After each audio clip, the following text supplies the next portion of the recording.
Olá, tudo bem? Meu nome é Leandro Ziotto, sou pai afetivo do Vini e fundador da Fordere.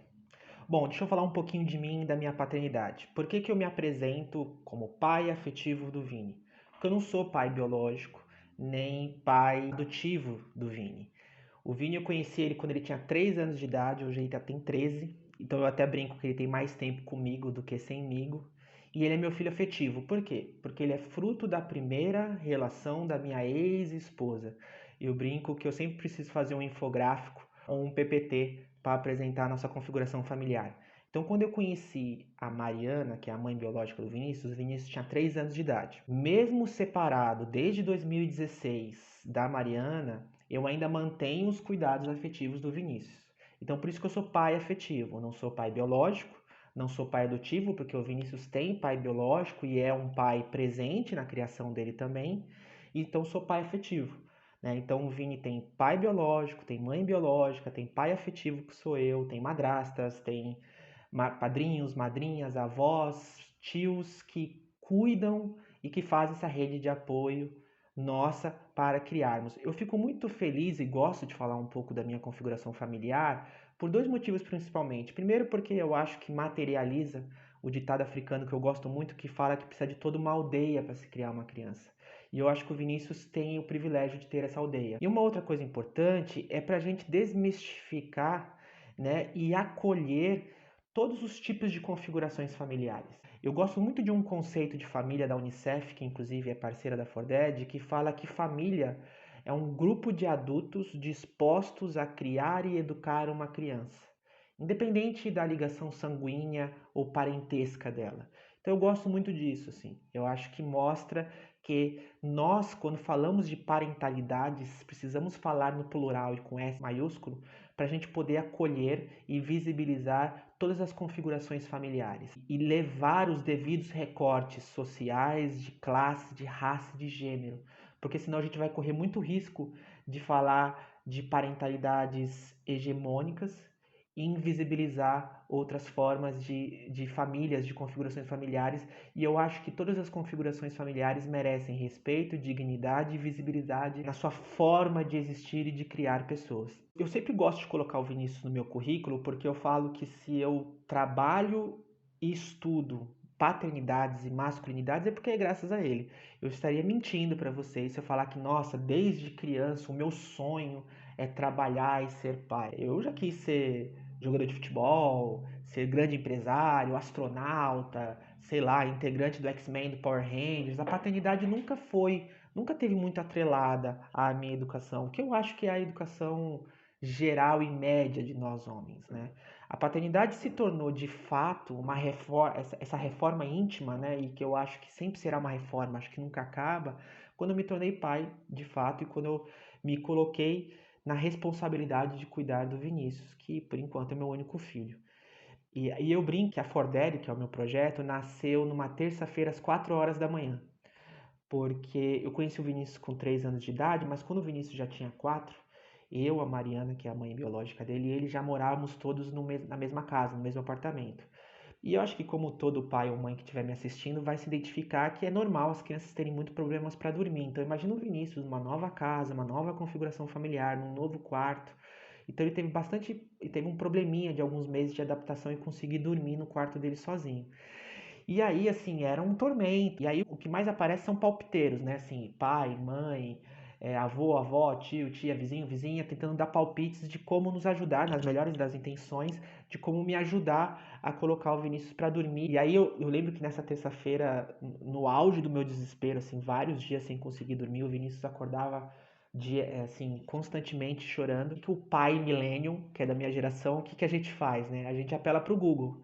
Então, o Vinícius chorando de um lado da cama, eu praticamente quase chorando desesperadamente do outro lado da cama, abri meu laptop nessa madrugada às 4 horas da manhã e coloquei no Google, assim, literalmente fiz essa pergunta: como colocar uma criança de 4 anos para dormir? Há 9 anos atrás, o Google me deu mais de 30 milhões de respostas.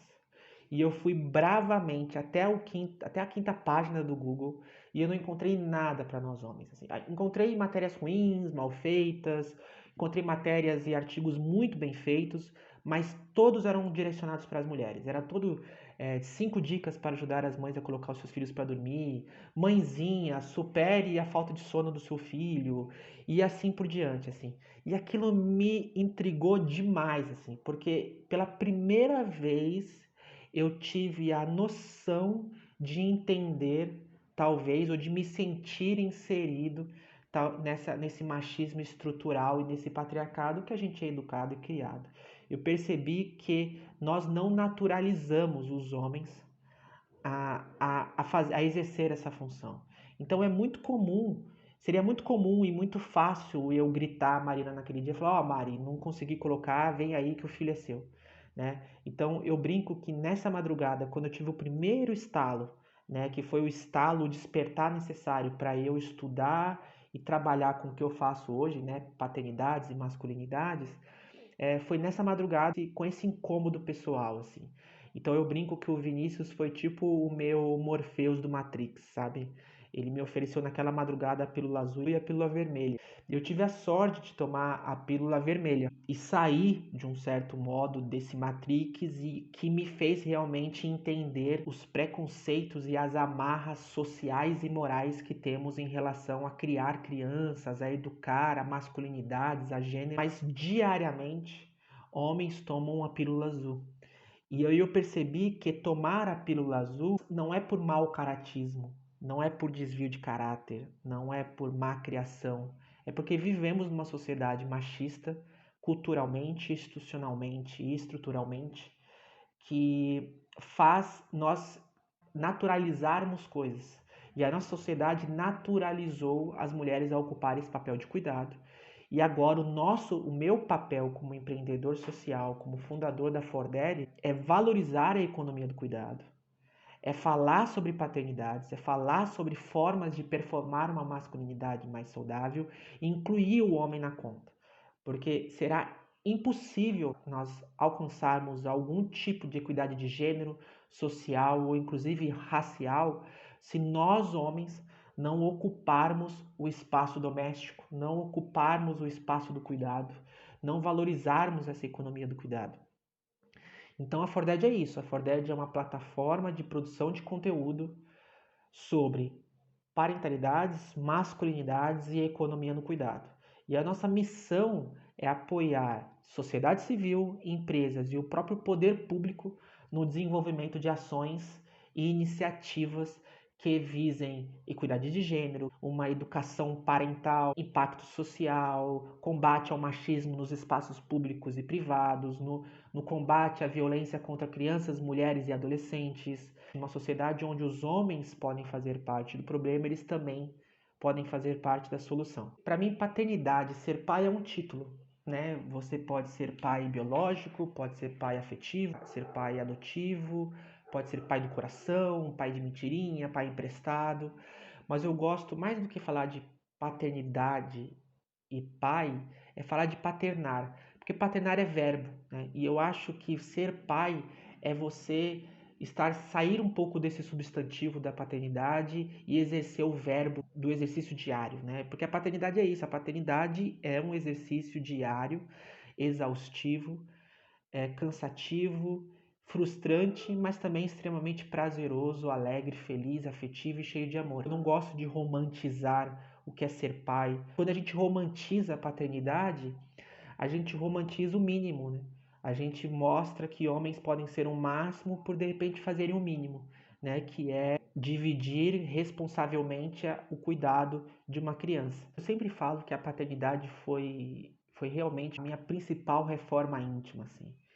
E eu acho que sempre será, né? É aquela reforma que nunca acaba, assim, porque quando você é pai de uma criança pequena, você tem outros afetos, outras emoções, outros desafios, outros aprendizados, e aí o filho cresce, se torna pré-adolescente como o meu agora, são outras alegrias, outras frustrações, outros medos, outros desafios, aí quando se torna adolescente, se torna adulto, eu acho que é isso, assim.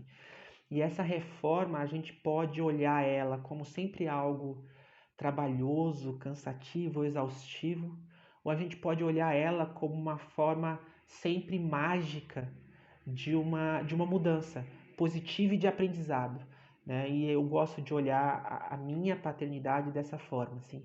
Eu sou um Leandro muito melhor do que eu fui ontem e do que eu fui no passado, né? Então, hoje, a paternidade me ensinou que, que a reforma e a revolução das mulheres são para fora, assim, né?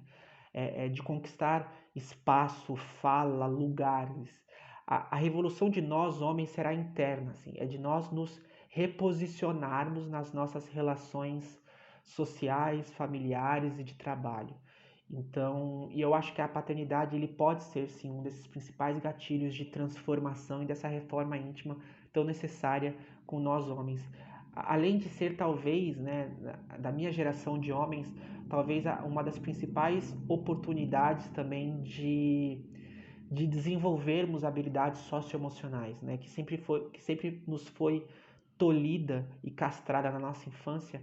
Então, a forma de a gente amadurecer e evoluir emocionalmente, mentalmente, eu acho que é com o exercício da paternidade e comigo foi dessa forma, assim, né? Cuidar do Vinícius, né, e tê-lo como na minha responsabilidade, principalmente um menino, fez eu refletir sobre o que não fazia mais sentido para mim no passado, e mesmo assim eu continuava performando, e o que começa a fazer novos sentidos e novos prazeres, novos medos, novas angústias, novos desafios. Então, mudou bastante, assim. Eu acho que hoje eu tenho muito mais consciência social, de classe, política, porque eu acho que a paternidade é isso também. A paternidade é muito mais do que um ato só amoroso ou afetivo. Ele é um ato social e um ato político. E a paternidade também me fez valorizar o papel do cuidado, né? De como o cuidado, ele é uma tecnologia. Então, por ser uma tecnologia, ele pode ser ensinada e pode ser aprendida por nós homens. E como o cuidado, ele é o pilar central para a manutenção da nossa sociedade. Assim, sem cuidado não há sociedade, não há economia que pare de pé. Então, eu acho que nós, como sociedade, precisamos muito aprender a valorizar a economia do cuidado. A gente ainda tem uma herança de uma paternidade muito arcaica, né? Muito equivocada, muito antiquada. Eu brinco que a paternidade que nos foi ensinada é a paternidade dos 3 P's, né? Prover, proteger e procriar. E ela é muito limitante, né? Ela é muito antiquada. E eu acho que a gente precisa aprender como adultos, seja você pai ou mãe, que a relação, primeiro, entender e aprender que o seu filho é um sujeito, que ele não é um objeto, e a gente normalmente objetifica muito as crianças. Assim, uma coisa que eu sempre tento passar para outros homens é que a paternidade não precisa ser heróica, não precisa ser valente, não precisa ser agressiva e violenta, porque a violência ela é uma ferramenta que nos foi dado como homens, né? E talvez como homens a gente aprende e é educado que a violência talvez seja a ferramenta mais eficaz, ou talvez a única ferramenta que a gente pode usar para solucionar os nossos problemas, seja eles problemas de trabalho, problemas pessoais ou problemas familiares. Então, a necessidade e a importância de mostrarmos para outros homens que existem outras formas mais saudáveis de solucionar conflitos, de educar nossos filhos, eu acho que é extremamente importante. E eu acho que é isso, assim, um amadurecimento paterno dessa nova geração de homens é que tão importante quanto você ensinar e educar o seu filho é você se autoeducar e você se permitir aprender com ele também diariamente, né? Você aprende hoje, aprende amanhã, vai aprender daqui a 5 anos, vai aprender daqui a 10 anos, e quando você estiver bem velhinho, seu filho também, sua filha também, vocês vão estar reaprendendo novas formas de se relacionar. E eu queria então, por fim, convidar vocês e você a seguir a Forded. Nós estamos no Instagram, no Facebook, no site. A gente já produz muito conteúdo sobre vários assuntos: masculinidades, economia do cuidado, parentalidades, educação parental, criação com apego, disciplina positiva, educação sexual, educação antirracista, educação antimachista. Acho que tudo que enobrece qualquer pessoa que tem sobre o seu cuidado uma criança, independente da sua configuração familiar ou independente da parentalidade que você exerce. Convido vocês também a assistir nosso mini documentário que a gente produziu e lançou o ano passado junto com o Sesc São Paulo, que está no nosso canal do YouTube, Um abraço, pessoal.